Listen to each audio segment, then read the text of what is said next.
Hello everyone, I am welcoming all of you in my new lecture. और आज हम human reproductive system की अगली क्लास लेने जा रहे हैं। इस क्लास में हम जो है ह्यूमन बीइंग के जो है मेल रिप्रोडक्टिव ऑर्गन के ओवरव्यू के बारे में जानेंगे। हमने लास्ट क्लास में जो है इसके एसेसरी ऑर्गन और मेन ऑर्गन क्या होते हैं उसके बारे में बात करी थी। टेस्टिस जो है वो ह्यूमन बीइंग का जो है वो मेन ऑर्गन है। वृषण इसका मुख्य जो है जनन अंग होता है। उसके अलावा बाकी जो ऑर्गन दिख रहे हैं वो दूसरे सारे एसेसरी या द्वितीयक लैंगिक अंग कहलाते हैं, एसेसरी ऑर्गन्स कहलाते हैं। आपको एक बात मैं बता दूं कि हमारा जो मेल रिप्रोडक्टिव ऑर्गन है वह पेल्विक रीजन में श्रोणी क्षेत्र में उपस्थित होता है। कहां पे है इसकी पोजीशन?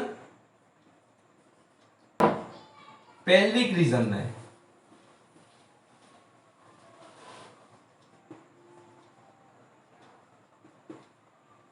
श्रोणी क्षेत्र के अंदर जो है यह आता है। हमारा जो ह्यूमन का रिप्रोडक्टिव ऑर्गन होता है वह यूरोजेनाइटल ऑर्गन के साथ मिला हुआ होता है। वह जो हमारा एक्सक्रीटरी सिस्टम है यूरिन का उसके साथ में यह मिला हुआ है। तो हम बात करते हैं। देखिए, सबसे पहले हमारे पास है प्राइमरी रिप्रोडक्टिव ऑर्गन टेस्टिस।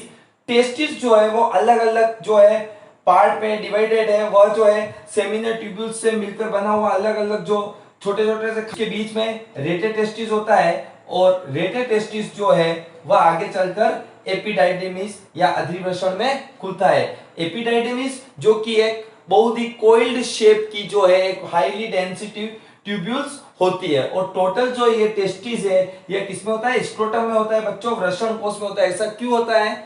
जब एम्ब्रियोनिक स्टेज होती है तो एम्ब्रियोनिक स्टेज में मैच्योरेशन आने से पहले तो यह पेल्विस रीजन में ऊपर की तरफ होता है, लेकिन बाद में यह जो टेस्टिस है यह स्क्रोटम वृषण कोश में आ जाते हैं, क्योंकि इसको उचित टेम्परेचर जो है मेंटेन करना पड़ता है। टेम्परेचर को मेंटेन करने के लिए इसका टेम्परेचर इससे कम होता है, क्योंकि यहाँ पर जो है कि इसका फॉर्मेशन होगा, डेवलपमेंट होगा आपके स्पर्म फॉर्मेशन का। स्पर्मेटोजेनेसिस के लिए हमारे ह्यूमन टेम्परेचर से 2.5 से 3 डिग्री सेंटीग्रेड जो है टेम्परेचर कम चाहिए होता है। अब हम बात करते हैं यहाँ पर जो रेटेड टेस्टिस है और जो एपिडाइडेमिस है, इसके इन दोनों को जोड़ने वाली जो ट्यूब्यूल्स है वो है वास इन्फेरेंशिया। ठीक है, अब यहाँ से यह टेस्टिस के बारे में हम जो बात करेंगे यह हम नेक्स्ट चैप्टर में जो है नेक्स्ट लेक्चर में इस टेस्टिस के पूरे इसकी हिस्टोलॉजी की भी बात मैं करूंगा और स्क्रोटम और इसकी सारी बात मैं टेस्टिस को अलग से पढ़ूंगा। अभी हम ओवरव्यू में देख लेते हैं। अब यहाँ पर जो एपिडाइडेमिस है यह आगे चलकर जो है किसमें खुलती है? वास डिफरेंस में, शुक्रवाहक में, जो कि ऊपर जाकर एक लूप बना देता है। किसके साथ में? ब्लैडर के साथ में, यूरेटर के साथ में, जो है मूत्रवाहिनी है उसके साथ में एक लूप बना देता है। और कहां पे खुल जाता है? सेमिनल वेसिकल्स के आगे की तरफ जो है यह आगे चलकर जो है स्खलन वाहिनी या इजगुलेटरी डक्ट के अंदर खुल जाता है, जहां पर से जो है इसका इजेक्शन हो जाता है पेनिस के अंदर। ठीक है, तो ये तो आपका हो गया मेन जो है ह्यूमन का मेल रिप्रोडक्टिव ऑर्गन। अब यहां पर हम बात करते हैं, यहां पर कुछ है सेमिनल वेसिकल्स जो है वो कितने नंबर में होते हैं? 2 होते हैं बच्चों। सेमिनल वेसिकल्स ह्यूमन बीइंग में कितने मिलते हैं? 2 होते हैं, बोथ साइड में ईच 1 होते हैं। जहां पर जो है जहाँ पे मेच्योरेशन हो जाएगा तो मेच्योरेशन के बाद में जो है स्पर्म को जो है वासा डिफरेंस के थ्रू जो है सेमिनल वेसिकल या शुक्राशय में आकर छोड़ दिया जाता है। वहां से अब जो है इसको बाहर निकालने का काम कौन करेगा? पेनिस के थ्रू होगा। पेनिस जो कि शिश्न है, जो कि बाहर की तरफ निकला हुआ एक पार्ट है, एक मस्कुलर पार्ट है ट्यूबुलर शेप का। ठीक है, अब हम बात करते हैं सेमिनल वेसिकल्स के अंदर जो है सीमन होता है। जो 70% पार्ट है सीमन का वो इसकी जो जर्म लेयर है, इसकी जो अंदर की जो लेयर होती है जर्म एपिथेलियम लेयर, उससे सीक्रेट होता है, जो कि एक ट्रांसपेरेंट पार्ट ट्रांसपेरेंट लिक्विड होता है। और आगे की तरफ जो है ह्यूमन बीइंग के अंदर 1 से 5 जो है 1 to 5 प्रोस्टेट ग्लैंड होती है, जो कि प्रोस्टेटिक जो है फ्लूइड का सिक्रेशन करती है। वही इसी की अंदर की जर्म लेयर से प्रोस्टेटिक फ्लूइड का सिक्रेशन होता है। ये क्या करता है? ये 30% पार्ट ऑफ सीमन बनाता है। ठीक है, और जो कि प्रोस्टेटिक ओसिकन से बाहर निकलती है और यही स्खलन वाहिनी में एक्सक्रीटरी डक्ट के अंदर मिल जाती है, ठीक है। और ये प्रोस्टेटिक फ्लूइड जो है और सीमन जो यहाँ पे सेमिनल वेसिकल से आए, दोनों ही जो है बाय नेचर जो है बेसिक नेचर के होते हैं, बेस नेचर के होते हैं, सारी प्रवृत्ति के होते हैं। पीएच 7 पॉइंट समथिंग इनका कुछ रहता है, उसकी बात हम आगे जब इनको अलग से पढ़ेंगे तब करेंगे। और यहाँ पर ये मिल्की जो है कलर का यहाँ पे प्रोस्टेटिक फ्लूइड जो है यह मिल जाता है। अब यहाँ पर क्या हुआ है कि शुक्राशय में सेमिनल वेसिकल्स में स्पर्म आ गए और आगे से प्रोस्टेटिक फ्लूइड इसके साथ मिल गया। इसके आगे चलते हैं तो अब ये जो है स्खलन वाहिनी या एक्सक्रीटरी डक्ट के अंदर खुल रहा है। यहाँ पर जो है बोथ साइड जो है 1 ईच जो है बाल्बो यूरेथ्रल ग्लैंड होती है।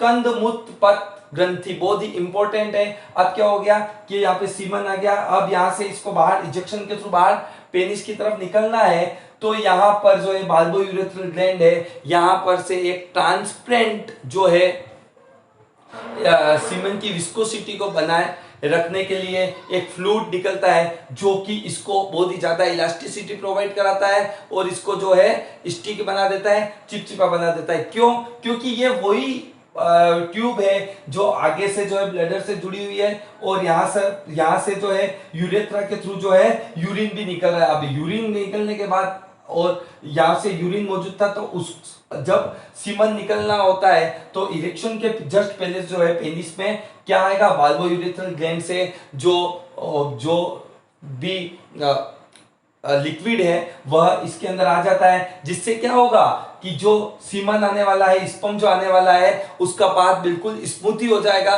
तो एक टाइप का लुब्रिकेशन प्रोवाइड जो है बाल्बो यूरेथ्रल ग्लैंड से प्रोवाइड पहले ही करा दिया जाता है, जो कि ट्रांसपेरेंट फॉर्म में होता है। अब आगे चलते हैं तो ये यूरेथ्रा जो है आगे आकर जो है पेनिस में खुलती है, ठीक है, मूत्रवाहिनी के रूप में। अब यहाँ पे हम पेनिस देखते हैं जो कि मस्कुलर पार्ट है, जिसके बारे में हम आगे बात करने वाले हैं। और यह एक ट्यूबुलर मस्कुलर पार्ट है जो कि इजेक्शन में और इरेक्शन में इस जो है यहाँ यही से जो है इसको स्टिमुलेशन मिलता है मेल रिप्रोडक्टिव ऑर्गन को पेनिस के थ्रू ही।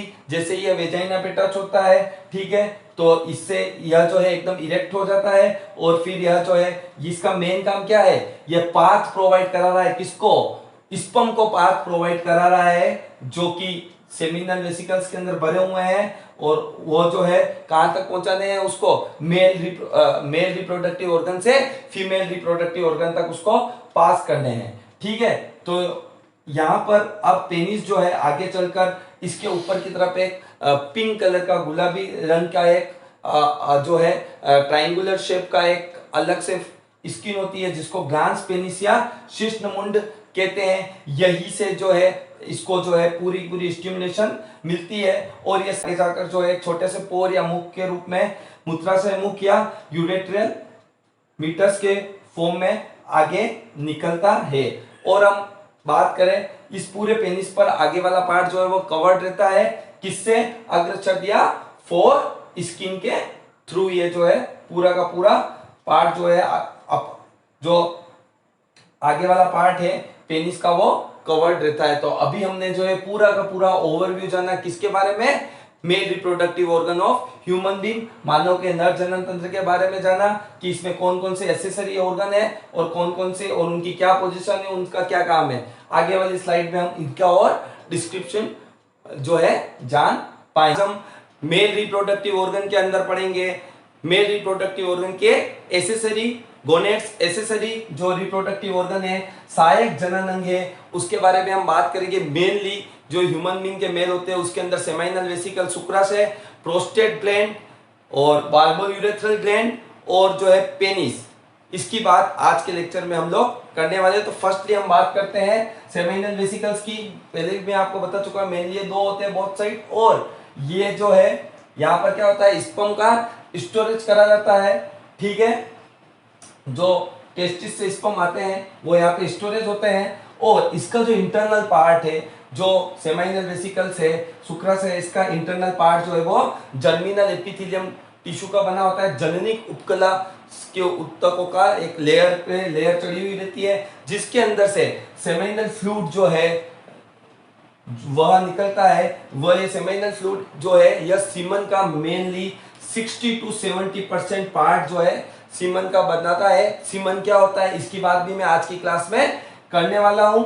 और यह जो है बाय नेचर एल्केलाइन होता है, हल्का क्षारीय होता है जिसका पीएच 7.3 होता है। और यह जो है ट्रांसपेरेंट स्टिकी फ्लूइड होता है, तरल पारदर्शी चिपचिपा पदार्थ होता है जो मेनली जो है फ्रुक्टोज शुगर जो होती है उससे मिलकर बना होता है और जिसकी वजह से एनर्जी प्रोवाइड कराता है। ये किसको? स्पर्म को मूवमेंट कराने के लिए। जिस तरीके से हमारे जितनी भी व्हीकल्स होती है उसको मूव कराने के लिए हमें जो है फ्यूल की जरूरत होती है, उसी तरीके से आपके स्पर्म के फ्यूल का फॉर्म में जो है सेमिनल फ्लूइड काम करता है। जिस रीजन है कि उसके अंदर फ्रुक्टोज की मौजूदगी इसीलिए इसको फ्यूल ऑफ स्पर्म भी बोलते हैं, जिसकी वजह से यह जो है पेनिस के अंदर आता है और वहां से यह वेजाइना तक ट्रांसफर जो है स्पर्म मूवमेंट कर पाता है। अब हम आगे बात करेंगे प्रोस्टेट ग्लैंड और उससे सिक्रेट होने वाले मटेरियल के बारे में।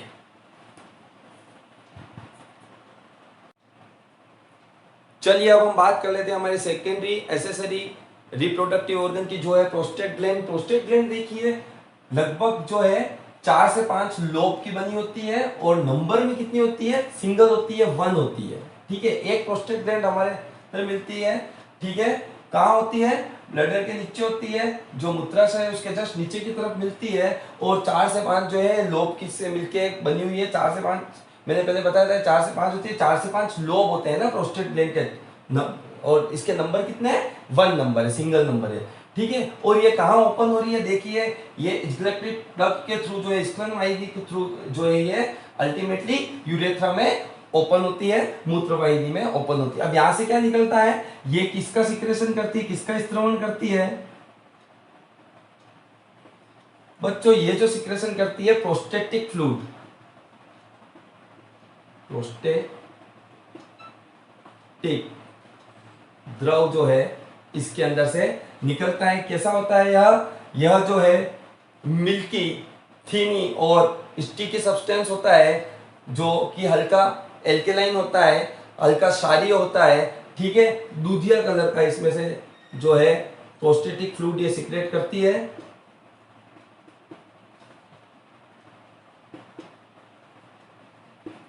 और जो सेमिनल फ्लूइड था उसकी तुलना में ये थोड़ा सा क्या होता है? थिक होता है, थोड़ा सा यह गाढ़ा होता है। और टोटल सीमन का यह 30% पार्ट बनाते हैं।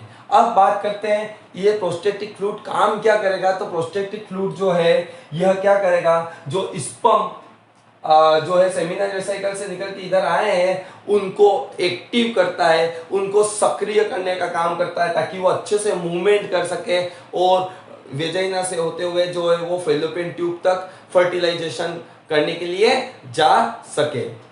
तो ये मेनली जो है शुक्राणुओं का सक्रियण करता है, एक्टिवेशन ऑफ स्पर्म का काम यह करेगा।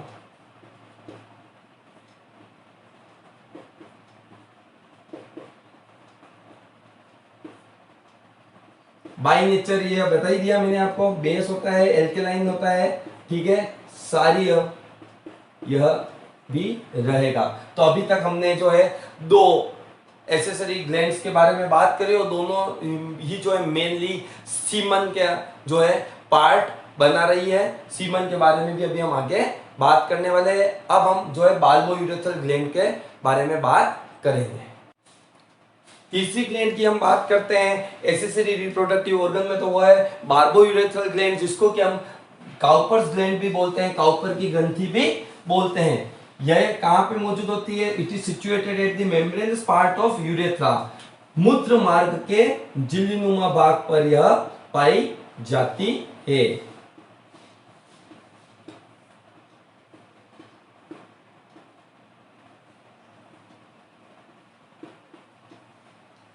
और यह ओपन किसमें हो रही है? यह जो पेनाइल पार्ट है यूरेथ्रा का, मूत्र वाहिनी का पेनाइल पार्ट है, वहां पर यह जो है खुलती है।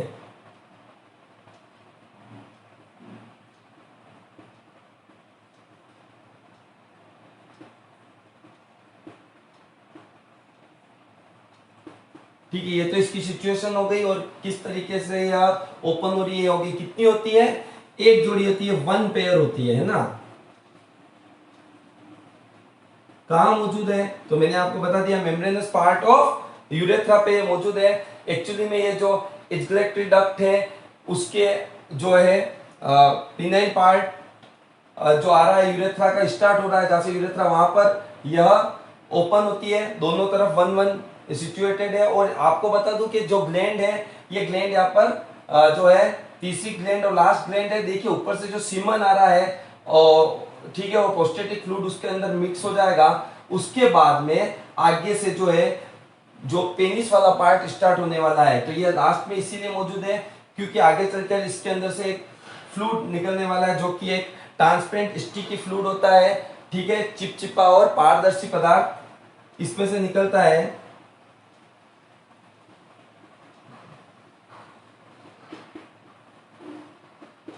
थोड़ा सा वह लसलसा भी होता है, ठीक है, और वही स्लाइटली एल्केलाइन होता है, पीएच जिसका 7.2 होता है, ठीक है। इसमें से भी एक फ्लूइड निकला है। इस फ्लूइड का बहुत इंपॉर्टेंट रोल है। देखिए आगे से सीमन आ रहा है अब, है ना। अब ये जाएगा किससे?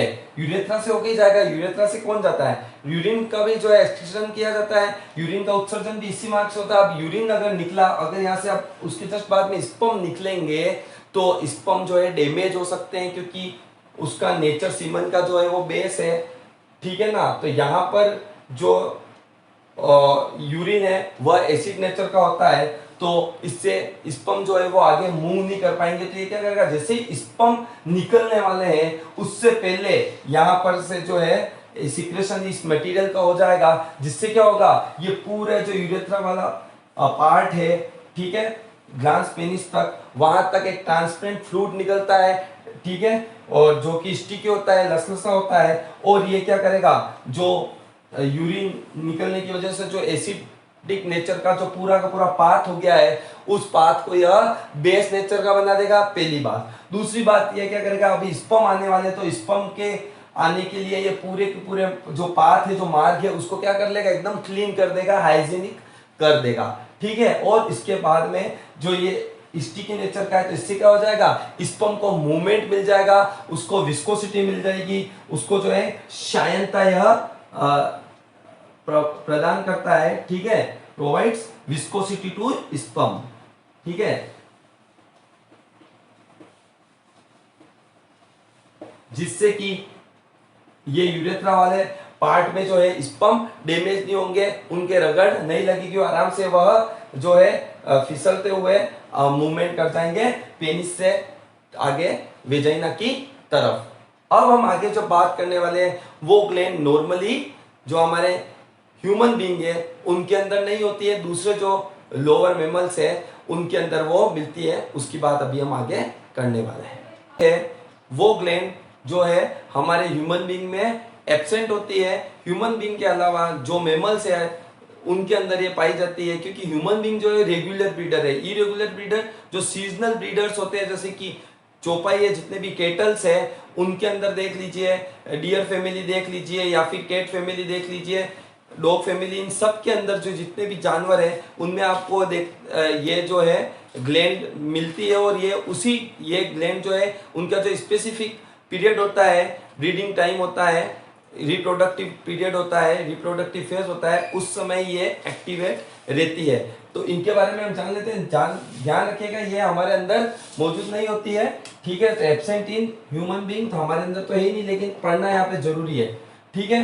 बोथ सेक्सेस में, मेल और फीमेल दोनों में यह मिलती है, ठीक है। वन पेयर होती है, एक जोड़ी यह पाई जाती है।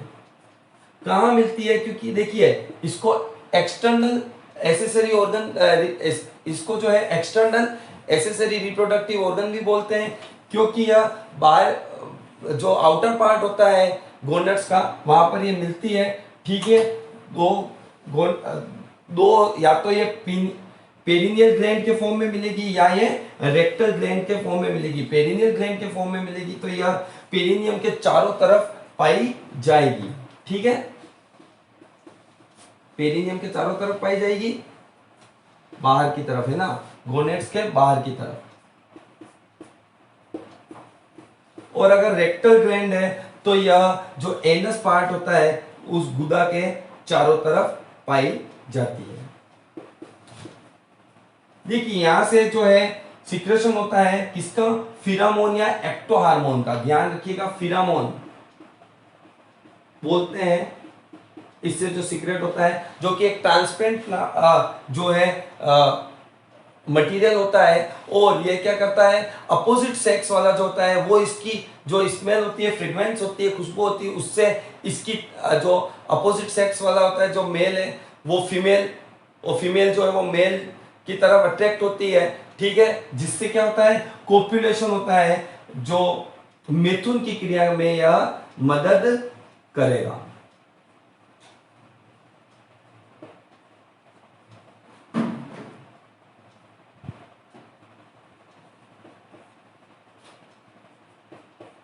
जो भी अपोजिट सेक्स वाला होगा वो अपने अपोजिट सेक्स वाले मेल या फीमेल की तरफ अट्रैक्ट होता है इसकी खुशबू से, ठीक है। और यह ध्यान रखिएगा ओनली और ओनली रिप्रोडक्टिव पीरियड में ही जो है एक्टिव रहती है, ठीक है, और इरेगुलर ब्रीडर्स में पाई जाती है। ये ह्यूमन बीइंग के अंदर नहीं है, लेकिन इसको यहाँ पे ये इंपॉर्टेंट हो जाती है क्योंकि हमारे अंदर ये एब्सेंट होती है, और यहाँ पे नीट में क्वेश्चन पूछे जा सकते हैं, या फिर रेगुलर और इरेगुलर ब्रीडर पे जो क्वेश्चन बनेंगे तो उसमें आरबीएससी और सीबीएसई में यहाँ से क्वेश्चन आता है, इसलिए मैंने इसको यहाँ पे कंक्लूड करा।